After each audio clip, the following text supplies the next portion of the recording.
안녕하십니까? 정은별 앵커입니다. 미디어와 함께 크는 생생뉴스 시작하겠습니다. 오늘날 미디어는 소중하고 중요해졌는데요. 미디어를 올바르게 사용하는 방법을 알아봅시다.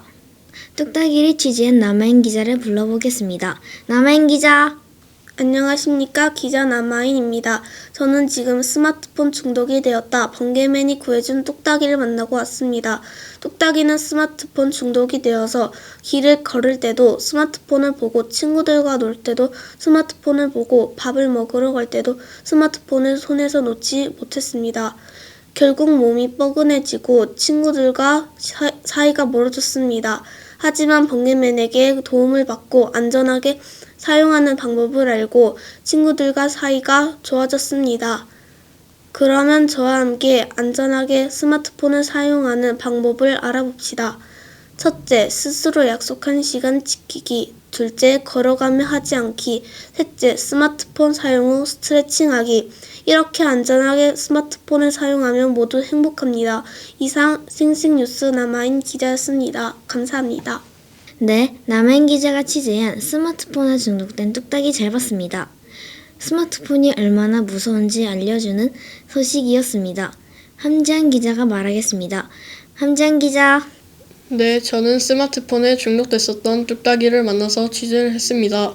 스마트폰에 중독되고 스마트폰만 쳐다보니 눈도 아프고 팔도 아프다고 하더군요. 이렇게 미디어 기기가 좋은 점도 있지만 미디어 기기를 너무 지나치게 많이 사용하면 안 좋은 점도 많습니다.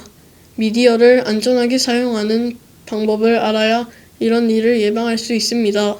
미디어 기기를 사용할 때엔 적당한 시간을 정해서 하는 것이 중요합니다.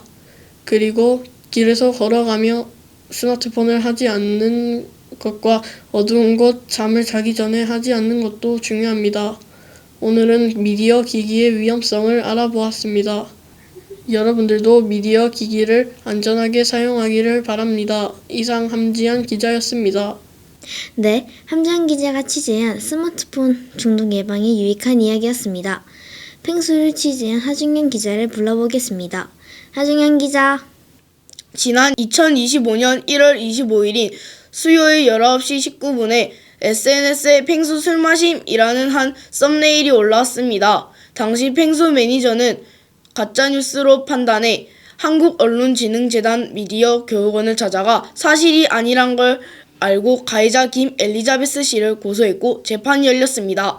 당시 가해자는 단순 장난이었다라는 황당한 말을 내뱉었습니다. 당시 판사 박하사탕 씨는 김 엘리자베스 씨에게 허위사실 유포로 벌금 1972만원, 명예훼손죄로 징역 5년형을 선포했습니다. 이 사건 이후로 가짜뉴스를 예방하는 교육이 넓혀지고 있는 가운데 저와 함께 그 내용을 알아보겠습니다. 첫째, 뉴스가 사실인지 확인하고 조작된지 보기. 둘째, 증거 수집하기입니다. 가짜뉴스 사건이 많아지고 있는 가운데 여러분 모두 주의하시기 바랍니다. 이상 생생뉴스 기자 하준영이었습니다. 감사합니다. 하중현 기자의 취재에 대해서 잘 들었습니다. 펭수에 대한 추가적인 이야기는 성시경 기자가 말씀하도록 하겠습니다. 성시경 기자! 네, 저는 방금 펭수씨를 만나고 왔습니다.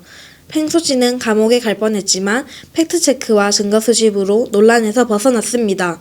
그만큼 팩트체크와 증거 수집은 중요합니다. 여러분도 만약에 가짜뉴스에 휩쓸리며 팩트체크와 증거 수집으로 벗어나시면 될 것 같습니다. 그리고 펭수씨가 진실을 보는 눈을 기르라고 합니다. 그리고 인터넷에 올라온 뉴스는 모두 믿지 말고 의심하는 것도 좋습니다. 여러분도 안전한 미디어 사용에 대해서 더 알아봅시다. 첫째, 약속한 시간만. 둘째, 걸으면서 보지 않기. 셋째, 봄, 밤 후 스트레칭. 이제부터 여러분도 안전한 미디어를 사용합시다. 이상 성시경 기자였습니다. 유익한 정보였는데요. 마지막으로 이승민 기자가 취재한 펭수의 소식 이어듣겠습니다. 이승민 기자! 네, 저는 오늘 펭수를 만나고 왔습니다. 펭수는 할머니 짐을 들어주다가 비틀거렸습니다. 촬영을 위해 맥주집에 갔습니다. 그런데 술을 마셨다고 했습니다. 이런 가짜 뉴스 때문에 피해를 보았습니다. 펭수는 팩트체크와 증거 수집을 위해 해서 가짜 뉴스에서 벗어났습니다. 이번 사건은 얼마나 미디어에 대한 주의가 필요한지 알려주는 중요한 계기가 되었습니다. 이상 EBS 이승민 기자였습니다. 오해가 생긴 것 같았습니다. 그로 인하여 가짜뉴스는 무서운 것 같았습니다. 오늘 파워초 학생들과 함께 생생뉴스 알차게 꾸몄는데요. 유익한 이야기였나요? 다음에는 더 자세한 이야기 들려드리겠습니다. 이상 생생뉴스 앵커 정은별이었습니다. 감사합니다.